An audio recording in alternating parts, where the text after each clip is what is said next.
देखिए, आप वैक्सीन लगा रहे हैं, इस सर्टिफिकेशन को हम कैसे मान ले? कोविन जैसे पोर्टल को कैसे मान ले, जिसको कि डब्ल्यूएचओ कह रहा है कि भाई आपने कैसे किया? यूके में, ब्रिटेन में कह रहा हूं, और अमेरिका में भी लिख के देते हैं वैक्सीन सर्टिफिकेट, और हमारा डिजिटल है क्यूआर कोड के साथ, और इसको वो मानने को तैयार नहीं है। कहीं ना कहीं प्रधानमंत्री ने भी इस पर इशारा किया, और क्या कमला हैरिस के इस बयान की वजह से क्या अब यूके भी अपनी बात बदलेगा, अपने तरीके बदलेगा?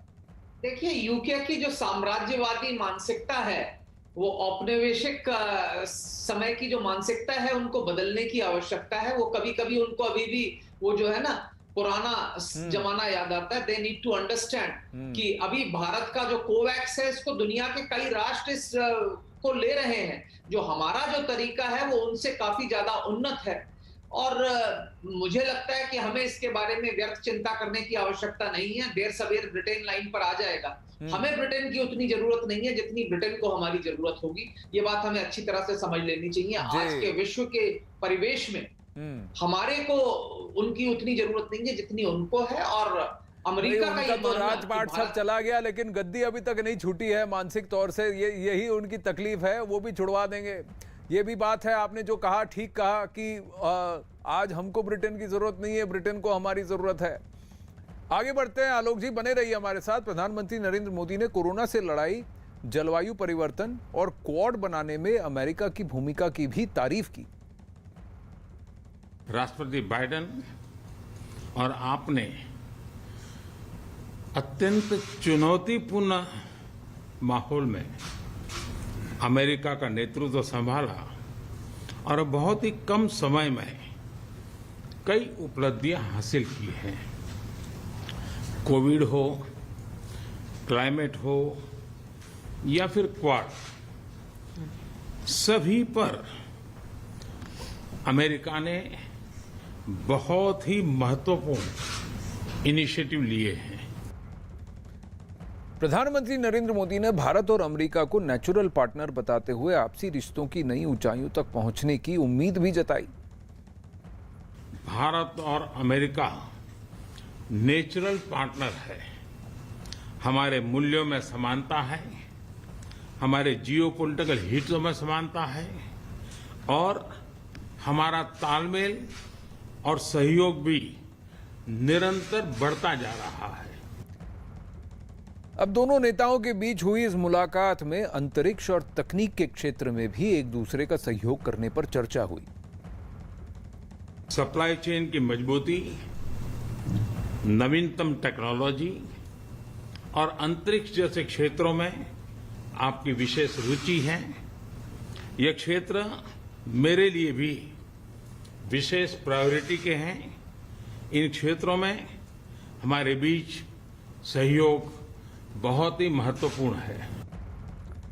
आलोक बंसल जी हमारे साथ हैं। अभी स्कॉट मॉरिसन और योशिहिदे सुगा से भी उनकी मुलाकात हुई। भारत और ऑस्ट्रेलिया के संबंध, भारत और जापान के संबंध पर भी बात हुई। पर आलोक जी, अमेरिका की अगर बात करें, ये देश ऐसा है जिसकी वो कहते हैं दुश्मनी तो दर्द देती है लेकिन दोस्ती और खतरनाक है। तो भारत अब इसके साथ कैसे मिलके चले?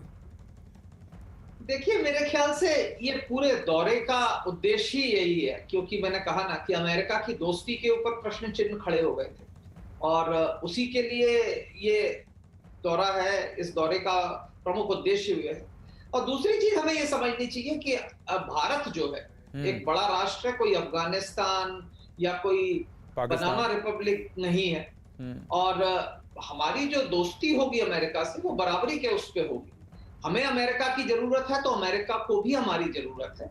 और इसीलिए मैंने कहा, पूरी तरह से निर्भरता नहीं होनी चाहिए कि हमारे देश में कुछ लोग हैं जो ये सोचते हैं कि पूरी तरह से अमेरिका पर निर्भर होने से भारत की सुरक्षा व्यवस्था ठीक हो जाएगी। ये मेरे ख्याल से काबुल के बाद इनको ये भ्रम छोड़ देना चाहिए। हर राष्ट्र को अपने ऊपर सक्षम होना चाहिए अपनी सुरक्षा और अपने इंटरेस्ट को परस्यू करने के लिए। लेकिन साथ ही साथ एक चीज हमें समझनी चाहिए कि भारत और अमेरिका दोनों ही प्लूरलिस्टिक सोसाइटीज हैं, जनतांत्रिक मूल्यों के साथ, और इसलिए हमारे जो विचारधारा है, हमारे जो मूल्य हैं, वो समान है। जब समान मूल्यों वाले दो राष्ट्र होते हैं तो उनमें एक नेचुरल एफिनिटी होनी चाहिए, एक नेचुरल जो है कन्वर्जेंस। देखिए सामान्य मूल्य की तो बात है, लेकिन देखिए आज जैसा आपने कहा कि अमेरिका का जो ओहदा है विश्व में वो थोड़ा घट गया है, खासकर जब ये अफगानिस्तान में जो घटा है उसके बाद उसकी गरिमा और उसकी जो चौड़ होती थी उसको बहुत ठेस पहुंची है। लेकिन भारत को भी संभल के चलने की जरूरत है। क्या आप इसको मानेंगे कि भारत ने ये इशारा किया है कि अग्नि 5 का टेस्टिंग होता है, दूसरी तरफ 118 अर्जुन टैंक्स का ऑर्डर जो है लोकली दिया जाता है।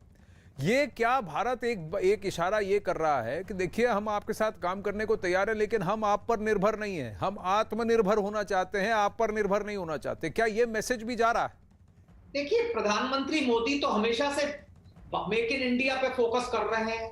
उन्होंने जो जनरल एटॉमिक्स के सीईओ विवेक लाल से जो मुलाकात की, प्रेडेटर ड्रोन्स को बनाने की, को लेने की, और फिर उसके बाद ड्रोन की मैन्युफैक्चरिंग भारत में करवाने के लिए, तो ये उसी तरफ एक कदम है। हमने अभी भी अपनी एयर डिफेंस के लिए हम रूस के ऊपर हमने उससे अपना वायदे से हम नहीं हटे हैं। तो भारत ने ये दिखला दिया है कि हम अपनी जो सामरिक स्वायत्तता है और भारत की जो रक्षा के लिए जो नीतियां बनानी है उसमें स्वायत्तता भारत हमेशा रखना चाहेगा, क्योंकि भारत ऐसा नहीं चाहेगा कि वो अपने सारे एग्स एक बास्केट में रख दे और पूरी तरह से निर्भर हो जाए। तो वो स्थिति नहीं है। हम ये विश्वास करते हैं कि दोनों राष्ट्र जो है इनके हित समान हैं और दोनों के जो मूल्य समान है, और इसलिए जो भारत के हित में है वो सामान्यतः अमेरिका के भी हित में होना चाहिए, और जो अमेरिका के हित में है वो सामान्यतः भारत के भी हित में होना चाहिए जी, बशर्ते कि कोई बेवकूफ ना बनाए, जैसे कि अमेरिका का पाकिस्तान ने एक बहुत बड़ा बेवकूफ